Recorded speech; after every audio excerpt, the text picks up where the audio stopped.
მრავალწლიანი ანგარიშწორება კახეთში საგარეჯოში 38 წლის გიორგი ფეიქრიშვილს 40 წლის მამაკაცმა ცეცხლსასროლი იარაღიდან სასიკვდილო ჭრილობა მიაყენა. არსებული ინფორმაციით მკვლელობას წინ ურთიერთშელაპარაკების ნიადაგზე დაწყებული კონფლიქტი უძღოდა. გამოძიება სისხლის სამართლის კოდექსის 108 მუხლით მიმდინარეობს, რაც განზრახ მკვლელობას გულისხმობს. თუ არის დაკავებული სავარაუდო დამნაშავე და რა არის ანგარიშწორების მოტივი? ია გულიაშვილი არკოს დეტალებს ახლა ის შემოგვიერთდება პირდაპირ ეთერში. თათია მოკლულია 38 წლის გიორგი ფეიქრიშვილი, რომელსაც ცეცხლსასროლი იარაღიდან სასიკვდილო ჭრილობა მისმა მეგობარმა მიაყენა. მამაკაცი შემთხვევის ადგილზე გარდაიცვალა. ოჯახის წევრების ინფორმაციით სხეულზე კაცს მრავლობითი დაზიანება აღენიშნება. რაც შეეხება მკვლელობისათვის დაკავებულ პირს, რომელიც პოლიციამ მომხდარიდან რამდენიმე საათში აიყვანა, 40 წლის გიორგი ქურდოვანიძეა, ის საგარეჯოში ცხოვრობს და მუნიციპალიტეტის მერიაში ქონების მართვის სამსახურის თანამშრომელია. რაც შეეხება მკვლელობის მოტივს, ადგილობრივები ამის შესახებ ღიად არ საუბრობენ, თუმცა მთავარი არხისათვის ცნობილი გახდა, რომ მამაკაცებს შორის დაპირისპირების მიზეზი ქალთან არის დაკავშირებული.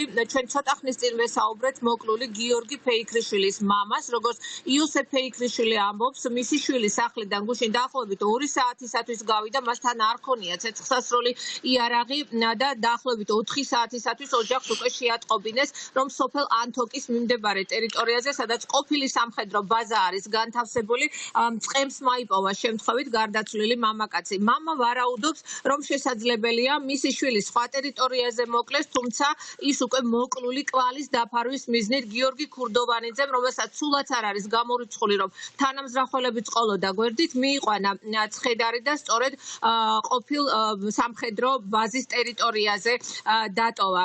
ჩვენ ვესაუბრეთ ასევე მოკლულის მეგობარს, როგორც ის აცხადებს, მისთვის მათ მეგობრებისათვის ცნობილი იყო, რომ მამაკაცებს შორის არსებობდა დაპირისპირება, თუმცა ამ კონფლიქტში ხარება მათ ვერ მოახერხეს, იქიდან გამომდინარე, რომ გიორგი ფეიქრიშვილი ამის შესახებ თავად არ საუბრობდა.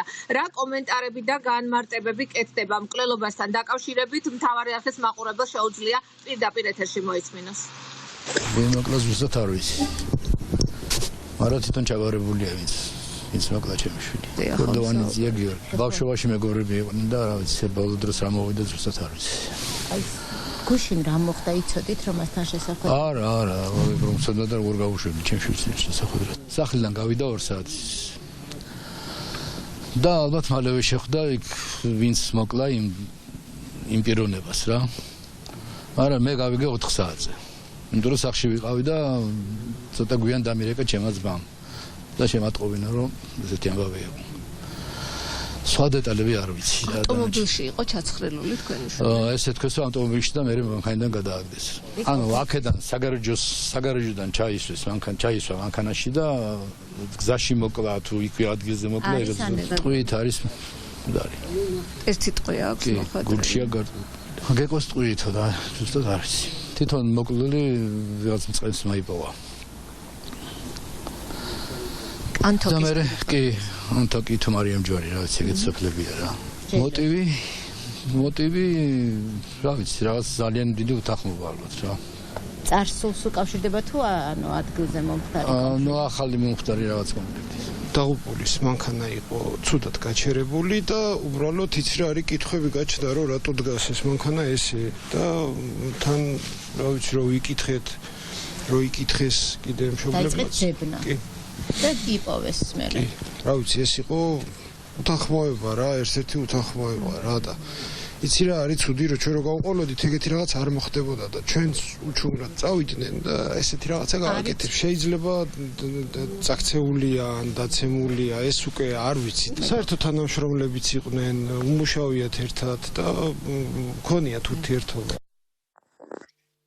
გიორგი ქურდოვანიძე, როგორც უკვე გითხარით, მუნიციპალიტეტის მერიაში დასაქმებული პირია. ჩვენ დღეს ვიმყოფებოდით მის საცხოვრებელ სახლში, თუმცა ოჯახმა არ მოისურვა ჩვენთან რაიმე კომენტარის გაკეთება და იმ დაპირისპირების შესახებ დეტალებზე საუბარი, რაც ხდებოდა ორ ადგილობრივ მამაკაც შორის, რომლებიც როგორც უკვე გითხარით, მეგობრები იყვნენ. ქურდოვანიძე უკვე გადაყვანილია წინასწარი მოთავსების იზოლატორში და ის ახლა ბრალის წარდგენის მოლოდინშია. მას ბრალს სავარაუდოდ 24 საათის შემდეგ 48 საათის შემდეგ წარუდგენენ. შინაგან საქმეთა სამინისტროს ინფორმაციით მომხდარ ფაქტზე გამოძიება განზრახ მკვლელობისა და იარაღის უკანონო შეძენა შენახვა ტარების მუხლებით არის დაწყებული.